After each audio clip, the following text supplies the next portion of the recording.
রাজনৈতিক দলের নেতৃবৃন্দ এবং আমার সহকর্মী সাংবাদিকবৃন্দ, আমাদের প্রায় 1000 ছাত্র জনতা, এই এলাকার লোকজন শিক্ষিত হয়ে বিভিন্ন জায়গায় তারা নেতৃত্ব দিতে পারবে। পরকালে যেন আমরা ওনার জন্য প্রচেষ্টায় আমরা আবার সরকার গঠন করবে। আমরা আবার এই দেশে মুহাম্মদ আল্লাহুম্মা সাল্লি সকাল সন্ধ্যা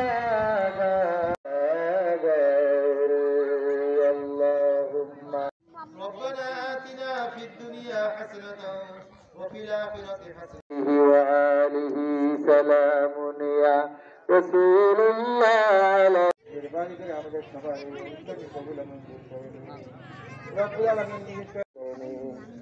রব্বুল আলামিন আমাদের মাঝে মাবুদ অনেকে দায় পাকা মুরব্বী আছে আল্লাহ।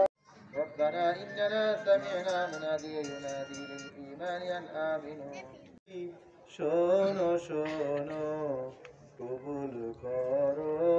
এই বক্তৃতা দেওয়ার পিছনে এই জুলাই বিপ্লবের শহীদদের আত্মত্যাগ রয়েছে। এই 100 বছরের গণতান্ত্রিক আন্দোলনে যারা দীর্ঘ সংগ্রাম করেছেন তাদের আত্মত্যাগ রয়েছে। তাদের প্রতি কৃতজ্ঞতা এবং মহান আল্লাহ রাব্বুল আলামিনের কাছে আমি লাখো কোটি শুকরিয়া আদায় করছি। কেন বলেন না আপনারা? কিসের দল করেন আপনারা? এই কথাগুলো বলতে হবে। আর যদি আপনারা বলতে না যান, বলার জায়গা আছে, মসজিদ আছে, রাস্তাঘাট আছে, সবসময় আমরা আল্লাহর কাছে বলি এবং আল্লাহর কাছে বলি যে আল্লাহ রাব্বুল আলামিন এই বিজয় দান করেছে।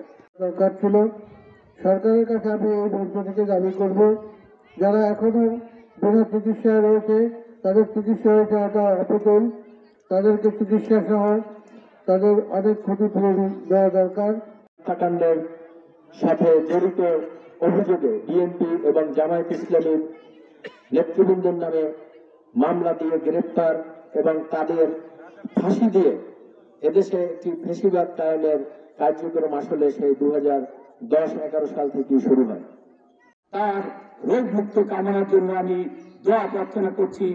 এই ফ্যাসিবাদী সরকারের কারণে একটা মিথ্যা মামলা দিয়ে তাকে কারাগারে নিষ্পীড়িত করতে চেয়েছিল, কিন্তু আল্লাহ রহিম রহমান ওরা পারেনি।